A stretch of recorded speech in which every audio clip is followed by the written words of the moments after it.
નમસ્કાર મિત્રો, શું તમે ઈ શ્રમ કાર્ડ વિશે જાણો છો? ઈ શ્રમ કાર્ડ ભારત સરકાર દ્વારા અસંગઠિત ક્ષેત્રમાં કામ કરતા શ્રમિકો માટે શરૂ કરવામાં આવ્યું છે. તેમાં બાંધકામ મજૂર, ઘરગથ્થુ કામદારો, રિક્ષા ચાલકો, શાકભાજી વેચનાર અને અન્ય કામદારો અરજી કરી શકે છે.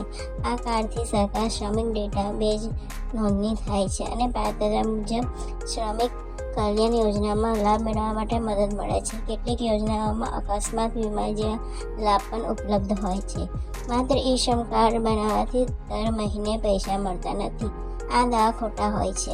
અરજી કરવા માટે સામાન્ય રીતે આધાર કાર્ડ સાથે જોડાયેલ મોબાઈલ નંબર અને બેંક ખાતાની માહિતી જરૂરી હોય છે.